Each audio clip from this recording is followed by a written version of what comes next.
Ini Malaysia Memilih, menjelang Malaysia Memilih, dan itu adalah senarai kelayakan ataupun kriteria untuk anda menjadi calon atau sesiapa saja mahu jadi calon, sama ada untuk kerusi parlimen atau Dewan Undangan Negeri. Pada anda yang mungkin mahu jadi calon dan cuba nasib, masih belum terlambat. SPR akan bermesyuarat untuk menentukan tarikh-tarikh penting PRU 15, termasuk hari penamaan calon, hari tempoh berkempen, hari pengundian dan sebagainya. Tapi apabila kita bercakap berkenaan dengan calon, sudah tentu tumpuan lebih terarah kepada calon-calon yang akan diletakkan oleh setiap parti ataupun setiap gagasan utama, terutamanya BN, PN, Pakatan Harapan dan juga sebagainya. Dan sudah tentu satu strategi dan percaturan yang baru dan berbeza perlu diletakkan dalam PRU kali ini berbanding dengan semua PRU yang lepas. Banyak elemen-elemen baru yang akan mewarnai pilihan raya umum kali ini, termasuk undi 18 yang akan menyaksikan jutaan pengundi baru.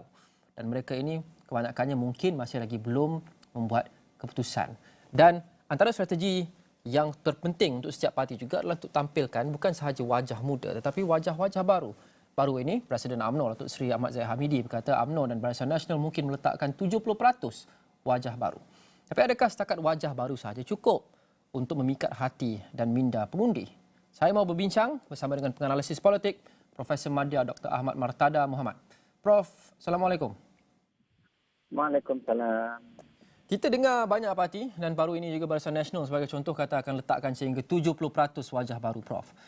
Tetapi adakah itu memadai? Kerana saya tahu ramai pengundi di luar sana yang skeptikal dan mereka masih lagi akan mengaitkan wajah itu dengan parti, dan ramai yang mengatakan bahawa jika wajah baru sekalipun, jika mereka terkait dengan parti A, B dan C, mereka masih lagi akan bawa pendekatan yang sama atau mereka akan bawa ideologi yang sama. Cuma cara presentation itu mungkin berbeza. Jadi pendapat Prof? Bagi saya, wajah baru itu juga perlu datang dengan pelbagai kriteria lain. Dan saya lihat dalam konteks pada hari ini sudah tentulah selain daripada mengemukakan wajah baru, seseorang calon mestilah mempunyai nilai integriti yang sangat tinggi. Bagi saya ini sangat penting.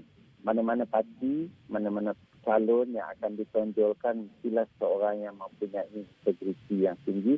Kerana itulah memangnya yang dikehendaki oleh semua pengundi, tidak kira parti apa sekalipun, tidak kira peringkat umur apa sekalipun. Jadi bagi saya mesti didatangkan dengan nilai-nilai integriti dan juga mempunyai keterampilan yang baik yang boleh diterima oleh masyarakat. Saya juga tertarik sebenarnya apa yang dikatakan oleh Presiden UMNO, iaitu kriteria wali itu. Kalau kita tengok winnable, likable, acceptable, itu juga penting. Tetapi faktor-faktor itu juga perlu saya katakan tadi. Pertama, mestilah muka-muka baru itu adalah mereka yang mempunyai nilai integriti yang tinggi. Kemudian yang kedua, muka-muka baru ataupun sama ada muka baru itu terdiri daripada orang muda, sama ada terdiri daripada wanita, sama ada terdiri daripada yang berumur. Bagi saya, yang lebih penting ialah nilai integriti. Yang kedua, perlulah muka baru itu juga. Kalau kita lihat kes-kes yang berlaku sebelum ini, bukanlah orang-orang luar yang tidak mempunyai apa-apa pertalian dengan penduduk di kawasan tersebut. Kerana kita tahu mana-mana parlimen kita tidak mahu. Sebelum ni seringkali kita dengar ada masyarakat bercakap 5 tahun sekali baru dia datang mula melawat kawasan. Sedangkan selepas menang, calon tersebut tidak pernah berada di kawasan. Jadi kita juga tak nak calon yang sebegitu rupa, dan bagi saya masyarakat juga tak nak calon yang sebegitu. Jadi muka-muka baru itu seperti yang saya kata, pertama berintegriti, yang kedua mempunyai komitmen dan dedikasi yang tinggi untuk menunaikan amanah dan tanggungjawab yang telah diberikan oleh masyarakat. Jadi maknanya apa cara sekalipun mereka yang dipilih ini mestilah sentiasa berada di kawasan mereka dan menunaikan tanggungjawab. Bukan 5 tahun sekali, bahkan sekerap yang mungkin. Kerana kita tahu masyarakat sentiasa berkehendakkan wakil-wakil mereka untuk membawa isu-isu yang berkaitan dengan kawasan-kawasan mereka. Jadi kalaulah seseorang wakil rakyat itu jarang berada di kawasan, maka sudah tentulah ia akan menyekarkan dari segi menunaikan tanggungjawab seperti mana yang dihasratkan oleh masyarakat yang memilih ataupun mungkin masyarakat yang tidak memilih, tapi apabila telah dipilih, maka itu adalah satu tanggungjawab dan amanah yang perlu dilaksanakan. Jadi itu juga sangat penting. Dan yang ketiga bagi saya, selain daripada integriti, selain daripada mempunyai komitmen dan mempunyai dedikasi yang tinggi, seseorang itu mestilah kita lihat mempunyai pengalaman. Ya, kerana saya suka perkataan pengalaman. Bila kita katakan muka baru ini kalau boleh kita hendak mereka juga yang mempunyai pengalaman dalam politik. Kerana kita lihat banyak negara dia ada had umur dia. Seperti mana Thailand, dia ada had umur dia supaya mana-mana individu yang dilantik itu mempunyai kematangan yang cukup untuk membuat sesuatu dasar di parlimen.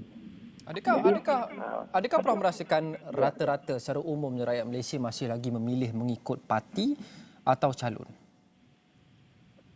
Bagi saya, kita lihat berdasarkan kepada apa yang berlaku sebelum ini, seperti mana PRN Melaka, seperti mana PRN Johor, banyak muka-muka baru yang ditonjolkan. Dan muka-muka baru ini mungkin adalah sesuatu keinginan masyarakat. Masyarakat mungkin mahukan pemimpin baru yang perlu diberi peluang untuk menargeti kawasan-kawasan tertentu. Jadi bagi saya, peluang parti-parti yang mengemukakan calon-calon baru itu sangat tinggi untuk memenangi kerusi-kerusi yang dipertandingkan. Kerana kalau kita lihat berdasarkan kepada apa yang berlaku di Melaka, apa yang berlaku di Johor, banyak muka-muka baru. Yes, walaupun kita tahu kawasan itu misalnya secara tradisinya kawasan UMNO atau kawasan Barisan Nasional, tetapi tidak semestinya kerana PRU yang ke-18 menunjukkan banyak kawasan juga yang telah dimenangi sebelum ini kalah. Namun dengan mengemukakan muka-muka baru yang bertanding, maka ianya memberikan satu refreshing outlook kepada pengundi-pengundi bahawa ya, mungkin kali ini kita boleh mempercayai mereka dan mungkin mereka boleh membawa wadah perjuangan seperti mana yang dikendaki oleh pengundi-pengundi di kawasan tersebut. Jadi bagi saya ini juga sangat penting kerana parti saja tidak cukup, tetapi yang lebih utama ialah calon-calon yang diletakkan itu, walaupun dia sinonim dengan parti, tapi kalau calon itu mempunyai seperti yang saya sebut integriti yang tinggi dan mereka ini mempunyai komitmen dan dedikasi dan sentiasa berada di kawasan dan pengalaman dalam politik, mereka tahu bahawa cara untuk memastikan bahawa bukan sahaja untuk meraih sokongan pengundi ketika pilihan raya, tetapi mereka pernah terus menjalankan tanggungjawab walaupun mungkin sebelum ini mereka tidak menang, tapi terus memberikan bantuan-bantuan yang sepatutnya di kawasan tersebut untuk membantu pengundi. Jika seseorang itu sudah pun membuat keputusan, Prof, untuk pilih satu-satu parti, adakah peletakan calon, khasnya calon wajah baru, muda dan sebagainya, cukup untuk meyakinkan dia untuk memilih parti yang satu lagi? Ya, bagi saya ya, kerana kita lihat sebelum ini juga berlaku, ya, mungkin kita dapati ada setiap pengundi itu ada ketetapan yang mereka telah buat sebelum turun mengundi. Namun apabila kadang-kadang kita lihat pelbagai isu yang dipermainkan di media sosial ataupun viralkan di media sosial, jadi kadang-kadang ia pasti akan mempengaruhi juga kecenderungan pengundi untuk mengundi seseorang. Kerana tingkah laku pengundi, terutama bagi pengundi-pengundi yang sudah pernah mengundi, kita boleh analisa berdasarkan kepada pola-pola pengundian mereka sebelum ini. Jadi bagi saya, ketentuan calon itu sangat penting dan sejarah pun telah menunjukkan apabila calon-calon baru yang diletakkan, manakala peluang untuk menang itu adalah sangat tinggi berbanding dengan muka-muka lama. Jadi sebab itu bagi saya yang lebih utama ialah integriti seseorang calon itu yang boleh memainkan peranan sejauh mana keupayaan dia untuk menarik pengundi-pengundi dan sejauh mana kecenderungan pengundi.